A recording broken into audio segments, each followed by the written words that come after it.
Okay, so isa-isahin, mag-base na lang tayo dito sa, supposedly ito naman dapat ang gagawin ko nung una pa lang siya na ere. Pero isa-isahin na lang natin dito. Lumabas na ako ng kwarto dahil matutulog na mga bata.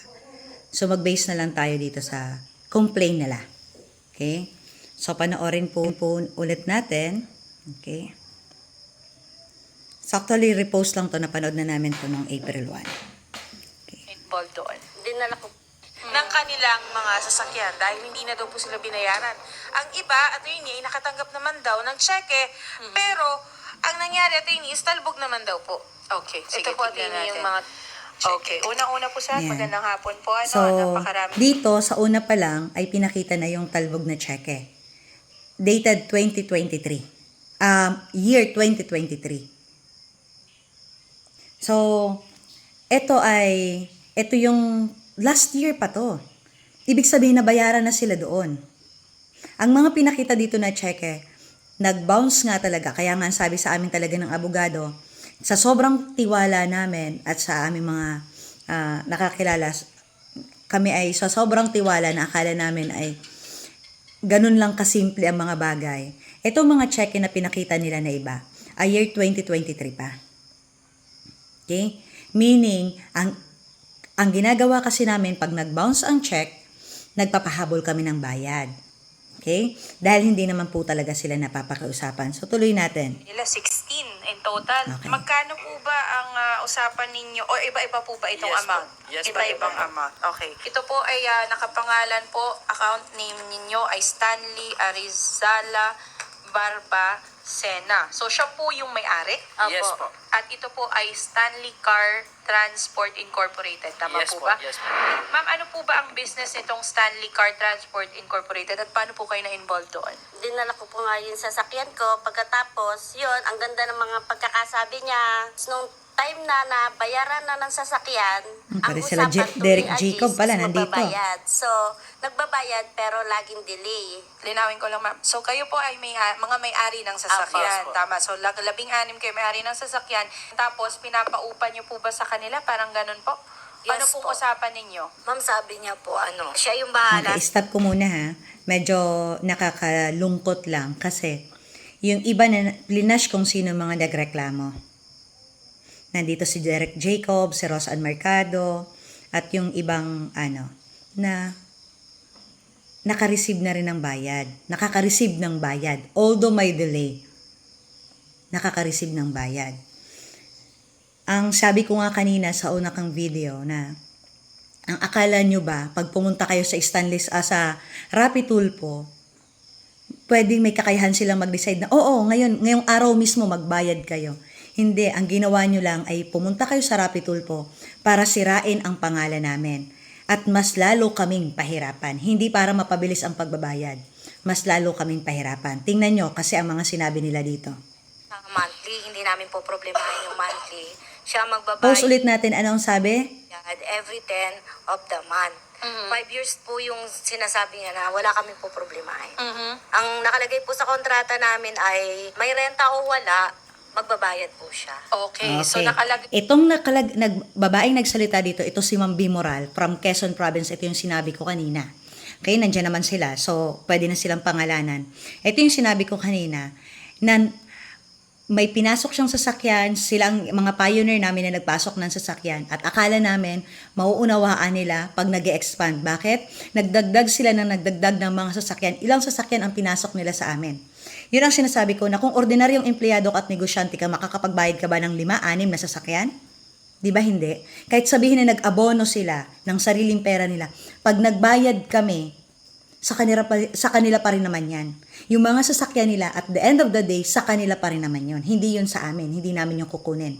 Sila din ang naging dahilan at naging umpisa kung bakit kami nag-start mangutang at 1% per day na interest para hindi sila madelay.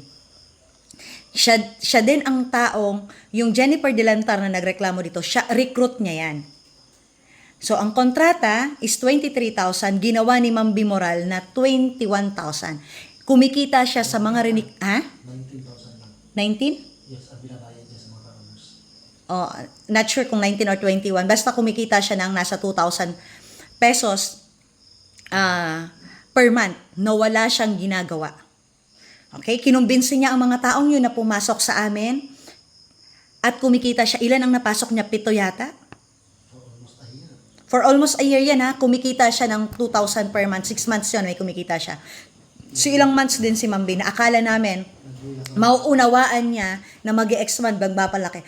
Na-delay lang kami. 1 month, December nag-delay lang kami pero ganito na ang nangyari.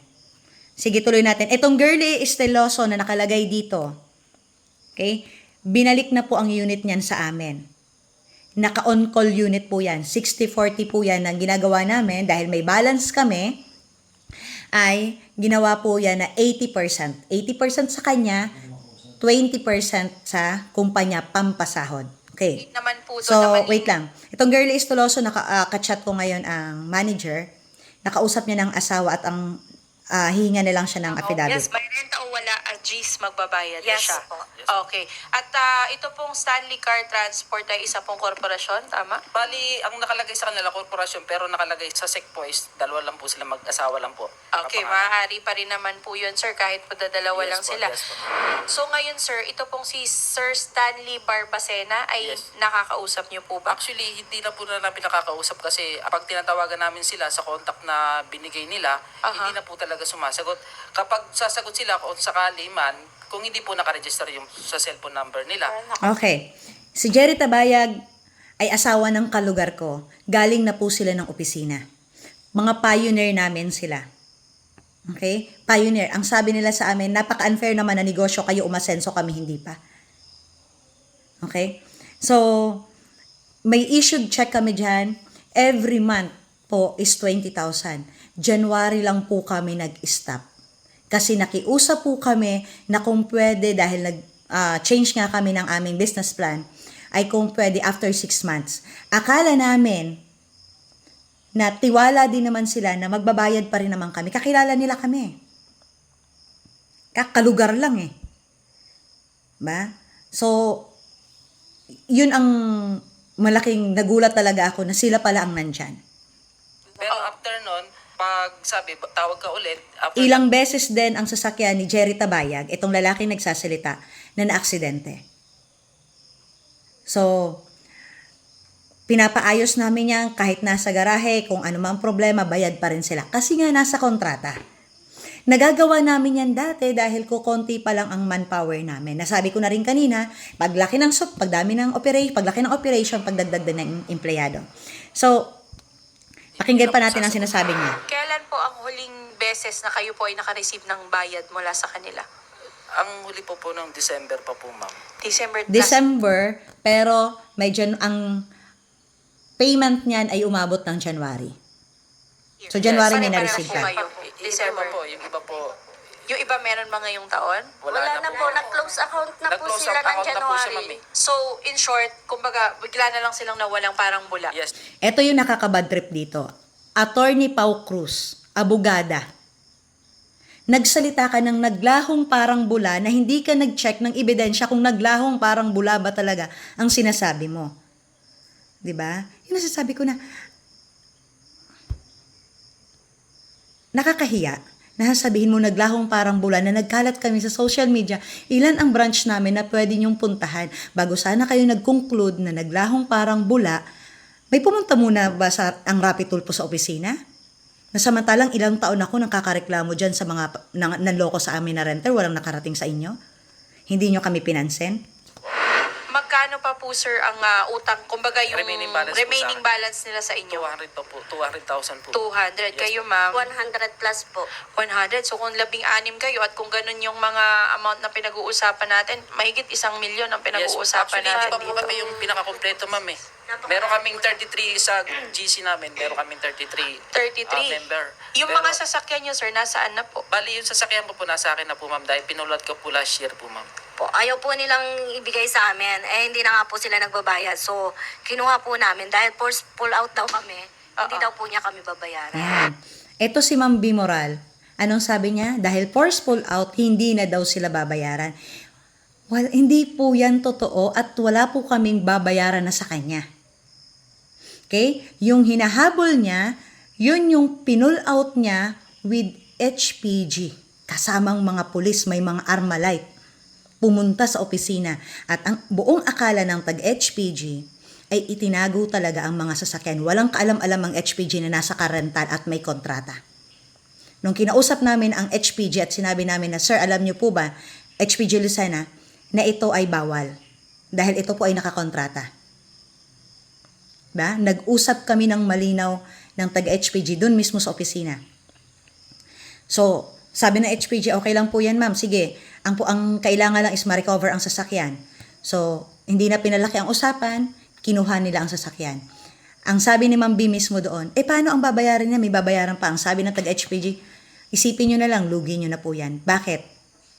Nagdala ka ng pulis sa opisina ko, ibig sabihin nyo na ang sign na sa legal natin natatapusin. So, naghihintay kami na si Ma'am B ay mag-file talaga ng small claims sa amin. Okay? Kaya gulat na gulat kami bakit nandito siya. At alam niya na supposedly kami ang magpa-file ng harassment, pero dahil nga may mga pinagsamahan, ay hindi na namin yan tinuloy. Naka-file kami, pumunta pa ang tao ko niyan sa Candelaria para mag-file ng harassment.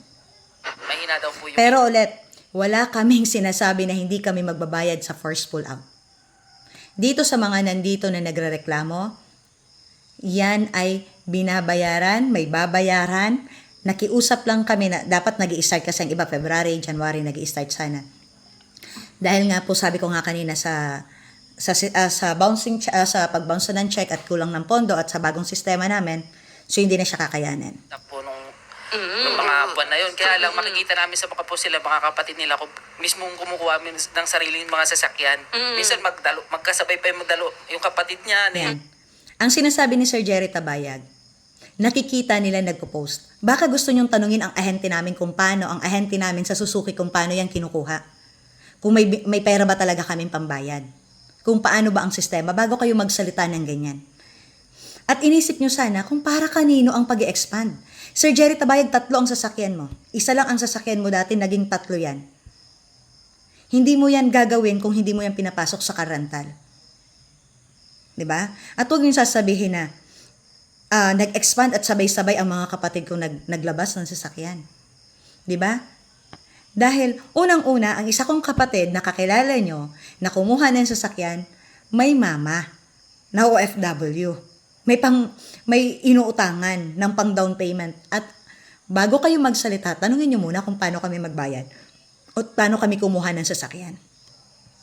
Huwag kayong bira ng bira na hindi nyo alam. Yung asawa po ni Oo, Mr. tsaka Stanley. ipinangako nila sa Yes po. inyo na Yes, monthly po kami monthly, babayaran. regardless kung meron kayong Diba? meron silang kikitain or Yes wala, po. may babayad Yes. sa inyo. Ang ginagawa po nila, expand sila ng branches kung saan-saan. Tungkol po dun sa cheque, meron po tayong Diba? Pero anong sabi ng abogado? Yung ang pangako nila eh. Hindi lamang nag-check ang abogado kung kahit ba nangako ako sa'yo, kinumusta niyo po ba muna kung okay ba ang kita? Ang abogado naman dito ay batas dyan, ang tinatawag po natin na BP22 or yung bouncing checks law. So, sa ilalim po ng batas, kapag meron pong nag-issue ng cheque at Yan. alam po niya, So, ito yung malaking pagkakamali namin. Yung nakapag-issue kami ng cheque. Bakit kami nakapag-issue ng cheque? Kasi tiwala din kami sa mga taong yan na pwede silang kausapin na, ma'am, pwede po ba next day na lang, kulang ang pondo? Alam mo yung isang kakilala ko nagsabi, sa malaking kumpanya, ginagawa din nila yan. Nagde-delay din ang mga malalaki at top corporation pa. 'Di ba? Pero Pinoy eh. nung pag-issue niya na wala pong pondo. In this case, close account na in fact. So alam niya nung kapag araw or kung kailan po due yung babayaran, wala na pong ibabayad, maaari po siyang kasuhan ng BP22. So yun po yung una nating pwedeng gawin.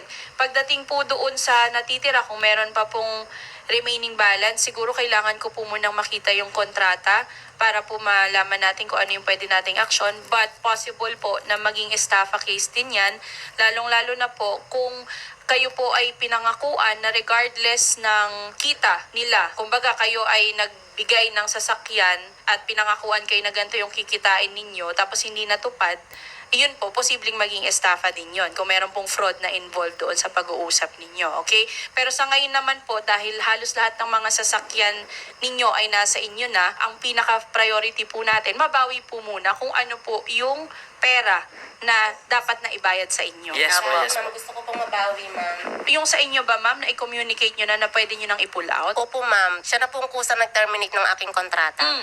So, kailan Tapos nyo po, pwede i-pull out? Sira po yung aking sasakyan, ma'am. Ang gusto ko mangyari, soli niya sa amin ng maayos. Kasi kinuha niya sa bahay ng maayos eh. Sa kontrata nyo ba, ma'am, ayan po ba ay... Tingnan nyo ha. Itong babaeng to na nagsalita, ito yung taga Laguna, na sinasabi niya na nagsasauli nga ng may damage ang sasakyan. Yun ang sinasabi ko na, kaya pala nung kausap ko siya ng harapan, hindi na siya nagsasalita. Sinasabi ko, ma'am, after 6 months po, ito ma'am ha, malinaw po yan. Ang tanong ko, ma'am, bakit sumama ka dito? liability niya or liability nyo? Just imagine na, Actually, liability nakalagay namin po lahat. sa terms and conditions nila na Kahit mag-share ng post, kahit mag-like, hindi na sila obligado. yung maintenance at yung mga yung sa gulong sila din po yung magme-maintain. Pati gulong, lahat. Sa Grab ba magagawa ninyo yan? Kung kayo ba mamasada, gagawin nyo yan? Kaya akala namin ang itong mga taong to, akala namin, lalo pa ang pioneer, yung mga nahuli talaga na umabot ng 3 months, na halos straight nga, halos na hindi nabayaran, humingi kami doon ng pasensya, paulit-ulit na pasensya, kasi inabutan nila yon na sitwasyon na ng kumpanya.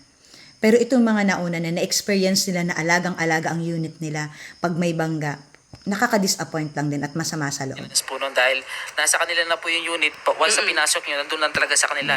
Okay. Anytime na gamitin nila personal, okay lang. At least, ang kontrata po kasi namin, monthly po yung babayaran po nila Oo. sa amin. In any case naman, ma'am, kung halimbawa kayo po ay gusto nyo na po talaga ma-pull out at kunin nyo po, kung ano po yung magagastos ninyo sa pagpapaayos, pwede nyo pong singilin sa kanila yan dahil meron naman po kayong kontrata. Dahil kumbaga hindi naman sila tumupad sa usapan nila Yes, sir. na sila dapat yung mag-aayos. So kung meron po kayong pinaayos, FYI, attorney ha, hindi tumupad, nasa kasa po ang sasakyan. basta may resibo po kayo, Kaya next time, kung magsasalita kayo, kaya ayaw ko rin na nakikipagbagbagan ng nakikipagsagutan.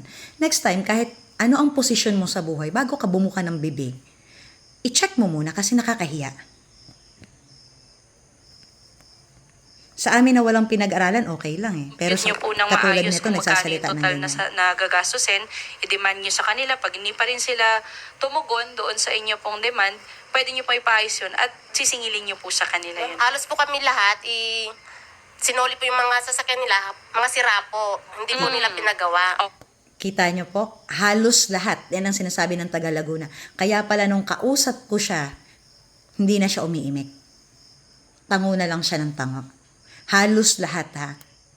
Kaya kung babalikan ko rin sila ngayon, Oo, ganun ma'am ang mangyayari kasi yun nga, pwede nating i-demand sa kanila na ipaayos nila yung sasakyan or kung hindi nila ipapaayos, kayo magpapaayos. ano bang mga sinasabi nilang halos sira? Lahat. Ito yung mga simple na scratches. Normal. Na naluluma, nagagasgasan. Ang isa si Joshua Macaraig dito, ang nawawala remote ng sasakyan, ng radyo, remote. At may punit ang seat cover. Yun ang mga nireklamo. May gasgas na kahit insurance ay hindi tatanggapin ng insurance. Gusto kasi nila, kinuha namin na brand new, ibabalik sa kanila brand new. Kanila. Kasi meron po kayong kontrata na sinasabi eh. Ang katwiran po kasi nila, forceful out daw po. Oo. Pero kasi kung nasa kontrata nyo din naman po na yung kumbaga napilitan kayo dahil wala naman na kayong nare-receive na bayan. Sila lang po nakikinabang. Talagang mapo-forceful out kayo, di ba? Kahit sino naman, wala ka nang Di ba pakilang. ang lakas ng loob ni Ma'am Bimoral na magsabi ng sila lang ang nakikinabang? Alam niyo po ba itong taong to na nagsasalita, kumita ng walang ginagawa dahil nag-recruit siya, nagpasok siya ng mga may sasakyan sa amin. Kumikita siya ng 2,000 bawat sasakyan. 7 sasakyan yata o more. Hindi ko alam, hindi ko natanda at may tao ko na nag-asikaso niyan. Kung ilan, 2,000 per month. O yung original po, Yes po. original na copy Yung may ng notaryo kontrata. pa, ma'am. Oo, kasi we are recognizing, sinasabi nating original of the documents para magamit nating ebidensya pag nagsampa po tayo. So, yun halos ano lang naman yung sa proseso na napagpunta ng NBI. So, eto na ang nangyari. After na ma-ere siya ng April 1, kinoment, tinag nila ng tinag sa lahat ng page kasi konti lang naman. Ito lang, nagbigay lang tayo ng reaction kasi hindi maganda ang caption na linagay ng Rappi Tulfo. Okay lang sana ang una, hindi pa ganun ka pero ito mag-ingat sa modus ng car rental service.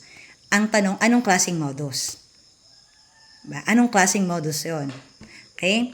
So ngayon, after nila magawa yun, post na yon, nag-message na sila, nag-reach out kami April 11, nasabi ko rin kanina, April 11, nag-reach out 10, scheduled sa abogado para ayusin yon, settle. Actually, yung iba na nag-complain dyan, may nakabinbin din kami na kaso against them.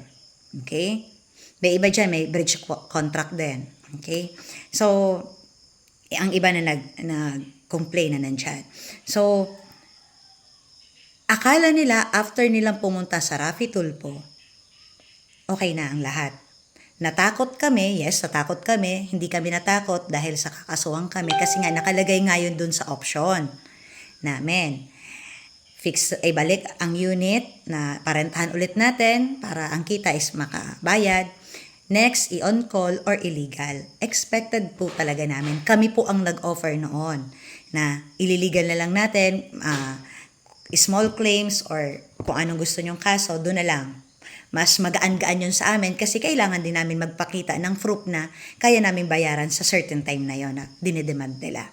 So, hindi na kami doon nagulat talaga dahil in-offer na talaga namin yun. Pero ang point doon, bakit pinarating nyo kay Rappi Tulfo? Ang akala nyo po ba, nung binigay nyo kay Rappi Tulfo, si Rappi Tulfo ay sasakaling kami, papalabasin ng pera at magbabayad. Paano nga po na kahit i-accounting nyo po, yung isa dyan, si Jennifer Delantar, taga BIR, tingnan nyo pa rin ang libro, kahit i-check nyo po, wala po talaga ang kakayahan ang kumpanya na magbayad. Okay, kahit anong gawin nyo.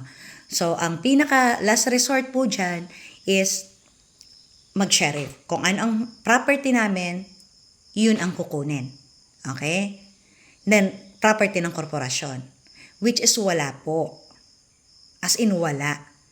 Sabi ko nga po, meron akong 2 sasakyan ngayon na binebenta namin, pinahanapan namin ng pasalo, baka gusto nyo, sa inyo na. Hindi ko pabayad nga lang sa bangko, may balance pa akong 6 na buwan. Diba? Pero patapos na yon, baka gusto nyo, sa inyo na, para matapos ang usapin natin sa inyo. Okay? Paghati-hatian nyo na, kayo nang bahalang magbayad. Sa palagay nyo ba, ang sarili namin sasakyan, nahayaan namin na hindi mabayaran?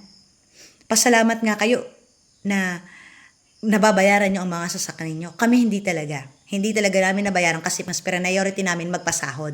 Umaabot po siya ng 595 yata.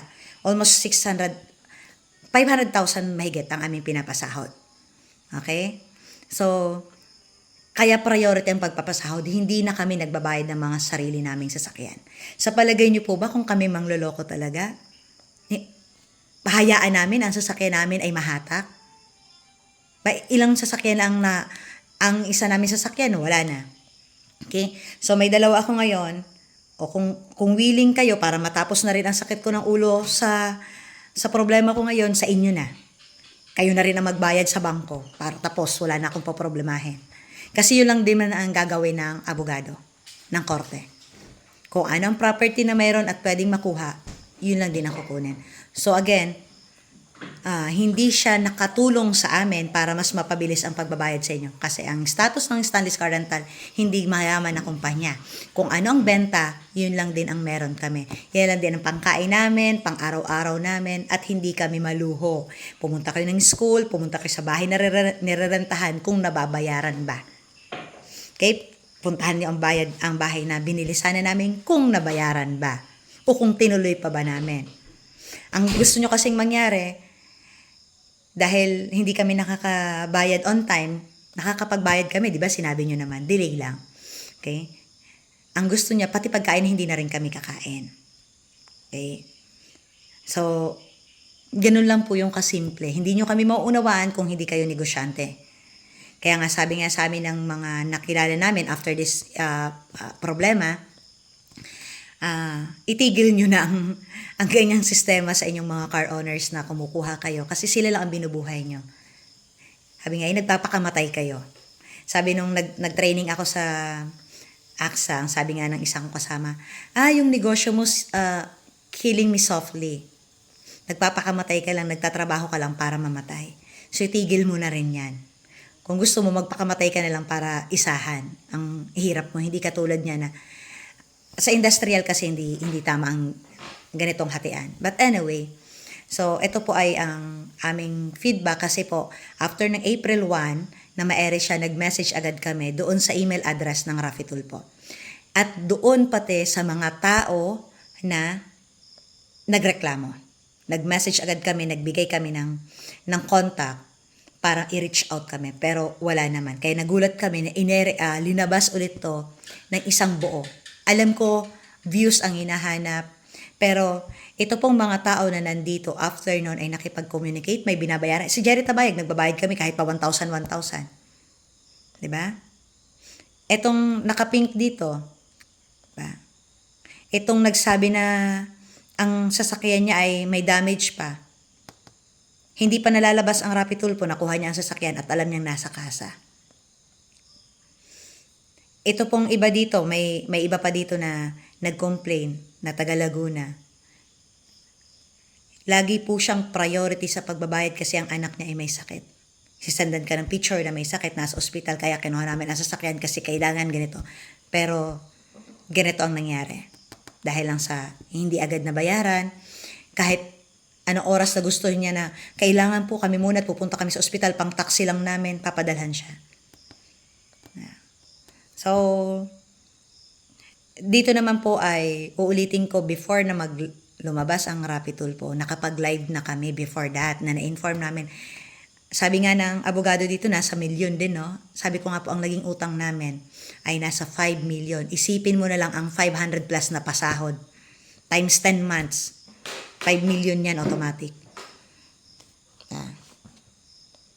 So, hindi lang yan, hindi pa kasama ang pagkain namin dyan. Hindi pa kasama ang mga maintenance ng sasakyan na sagot namin. So, malinaw talaga na 5 million make it. Ba, ang mga pangbayad sa opisina, ganun kalaki. Kaya nga hindi rin nabayaran ng mga sasakyan namin. But anyway, sagot ko na rin ang dapat sagutin. Ang abogado natin ang mag-aasikaso niyan. Inisa-isa ko na lang kasi mismo mga anak na namin ang nakapanood. So, nung nakaraan, hindi sila aware masyado na may ano. Pero ngayon, inisa-isa ko na lang para mas malinaw. At tinatanong kasi din ng anak kong, nagsisinungaling ba? Ano bang sitwasyon? Hindi naman namin dininay na may delay kami at may balance at minimove. Sa Quezon City, halos karamihan ng car owners ko doon ay may mga utang po talaga kami. Bumalik sila as on-call units. Halos lahat. Okay? So, basahin natin ang sabi dito ng isa. Okay, galing sila sa province, nag-try magparan sa province pero nahirapan sila. Nagpasok din sila sa ibang kaso na scam lang din daw sila. Okay? Yung isa sa mga nagreklamo sa Rafi Tulfo. Napakaswerte nyo na kami ay nasisingil nyo. Pero ngayon na sinusubukan nyo rin na gawin ang pagpaparenta ng sasakyan, subukan nyo doon sa mga nagrenta ng sasakyan ninyo. Kung masisingil nyo pa sila once na hindi na sila nagbayad at nagkaroon ng mga damages. Subukan nyo rin doon sa kalugar ko na singilin doon sa pinag-investan nyo. Sabi nyo nag-invest kayo ng pera, kaya 0-0 kayo, na malaki ang nalugi sa inyo, kung maibabalik pa rin ang mga ininvest sa inyo. Unlike sa amin, ang sasakyan niya ninyo nandyan, na ibalik. At may ine-expect kayo na sisingilin. Okay? May ine-expect kayo. Humingi lang kami ng palugit kasi nagbago kami ng business model. So I hope na clear din ang lahat. Huwag kayong mag-alala. Naka-move on na talaga kami kasi April 1 pa lang to. April 1 to. Ngayon lang, sinagot lang namin kasi naka-isang segment talaga siya. So, thank you very much for watching. Pag may huwag kayong mag-alala sa mga magpapasok ng unit na on-call po yan. Okay, on-call po kayo. Ibig sabihin, per booking lang po siya. Kaya ngayon po, may bagong-bago kami ang 70-30. Ibig sabihin po, ang on-call po, may dalawa na kami, 60-40. Kami ang magdi-deliver ng sasakyan. 70-30, kayo ang magdi-deliver ng sasakyan. So, payment natin, same day payment ang iba, pero mostly umaabot na siya ngayon ng 1 week, lalo pa doon sa mga nakabank transaction. Online payment na kasi tayo ngayon, And soon, this year din, tatanggap na tayo ng mga credit card. Kaya preparation na rin siya na karamihan umaabot na talaga siya ng 7 days. Kasi 7 days daw po na nagbabayad si bangko. Okay? O si bangko nga, 7 days magbayad, makapagreklamo ba kami? So, sa mga nagtatanong, wala po talaga tayong kapital. Okay? Wala po talaga tayong kapital. Lahat ng nakikita nyo ay galing lang po yan sa ilang taon na natayo ang Stanley's Car Rental. Thank you so much and good luck sa ating lahat. Sana ay malinaw na to at huwag po kayo magpanik. Ang Stanley's Car Rental po ay nagbago lang po na business model from fixed rate. May fixed rate na naman kami ngayon, ilan-ilan na lang po. Doon lang po sa mga naunawaan na may possible delay tayo na nasa kontrata.